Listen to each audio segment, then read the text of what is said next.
සීග්‍රයෙන් වර්ධනය වන ශ්‍රී ලාංකික සංචාරක ශ්‍රේෂ්ත්‍රයත් ගෝලීය සංචාරක ශ්‍රේෂ්ත්‍රයත් පිළිබඳ තොරතුරු යාවත් කාලන තොරතුරු නව ව්‍යාපෘති නව අදහස් අපි සූදානම් ඔබත් සමඟ විමසා බලන්නට. iTravel වෙනුවෙන් මම රමේෂ් ඉෂාන්. ශ්‍රී ලාංකික සංචාරක ශ්‍රේෂ්ත්‍රය පිළිබඳ අපි ඒ ආකාරයට විමසා බලනකොට ඉතාමත් විශේෂිත කාරණයක් තියෙනවා. දැන් මේ 2025 ජනවාරි මාසයේ මුල් සතිය සහ 2025 ජූනි මාසයේ පළවෙනි සතිය වගේ කාලේ වෙනකොට සංචාරකයින් සම්පූර්ණ වශයෙන් ශ්‍රී ලංකාවට පැමිණීමේ ශීඝ්‍ර වර්ධනයක් අපිට දකින්න පුළුවන්. ඒක ඉතාමත් හොඳ තත්ත්වයක් ශ්‍රී ලංකාවේ සංචාරක ශ්‍රේෂ්ත්‍රයට. එය අපි සංඛ්‍යාත්මකව ඕගොල්ලන්ට කියනවා නම් සමස්ත විදේශිකින් ප්‍රමාණය මම ඒ කියපු කාල සීමාව තුළ ශ්‍රී ලංකාවට පැමිණලා තියෙනවා. 10,56,096ක සංචාරකින් ප්‍රමාණයක් ශ්‍රී ලංකාවේ සංචාරය කරන්න මම ඒ කියපු කාල සීමාව තුළ පැමිණලා තියෙනවා. ඒක ඉතාමත් ශීඝ්‍ර වර්ධනයක් සහ ශ්‍රී ලාංකික සංචාරක ශ්‍රේෂ්ත්‍රයට ඉතාමත් සුබ ලකුණක් විදිහට එය පෙන්වා දෙන්නට පුළුවන්.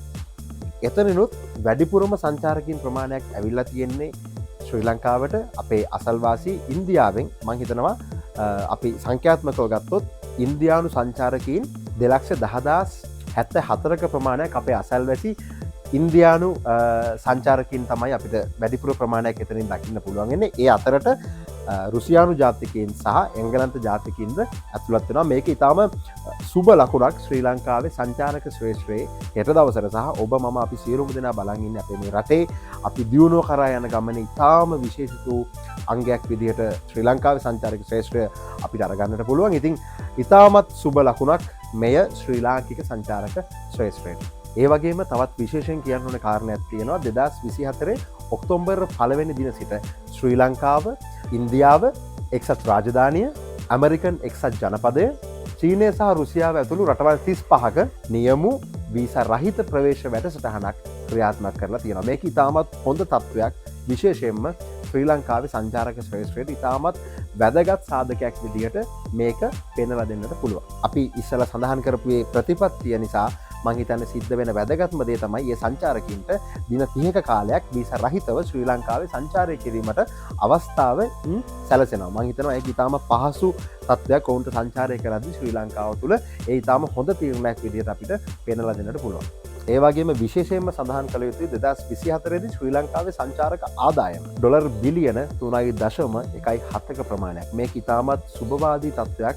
ශ්‍රී ලංකාව විශේෂයෙන්ම අපි විවිධ ඔබ අපි කවුරුත් දන්නවා අපි මුණ පාලා ඉන්න මේ ආර්ථික අපහසුතාවයන් මේ සියලු දේවල් එක්ක දැන් නව රජයක් ඇවිල්ලා ඉන්නවා. ඉතින් මේක ඉතාමත් හොඳ ලකුණක්. එහෙම නැත්නම් මේක ඉතාම හොඳ නොම්බරයක් විදිහට අපිට සඳහන් කරන්න පුළුවන්. අපේ මේ ශ්‍රී ලාංකික සංචාරක ශ්‍රේෂ්ත්‍රයේ හෙට දවස ගැන අපි මේ විදිහට කතා කරනකොට 2025 මැයි මාසයේදී පමණක් මේ ශ්‍රී ලංකාවට ජාත්‍යන්තර පැමිණීම් 1,32,919ක ප්‍රමාණයක් වාර්තා කරලා තියෙන අතර ඒ 2024 මැයි මාසයට සාපේක්ෂව 18%ක වැඩිවීමක් වන අතර සංචාරක අංශයේ ස්ථාවර වර්ධනයක් මෙයින් පෙන්නුම් කරනවා. අපිට ඉතාමත් පැහැදිලිව දකින්නට පුළුවන්. 2025 ජූනි මාස පළමු සතියේ දින 5ක කාලය තුළ සංචාරකයින් 21,000කට අධික ප්‍රමාණයක් පැමිණි අතර ඉන්දියානුවන් නැවතත් 6,014ක ප්‍රමාණයක් පැමිණීමෙන් 28.2% ගණන් කිරීම් වලදී පෙරමුණ අරගෙන තියෙන අතර එතනදි විශේෂයෙන්ම ඒක පෙර වසරත් එක්ක බලනකොට 53ක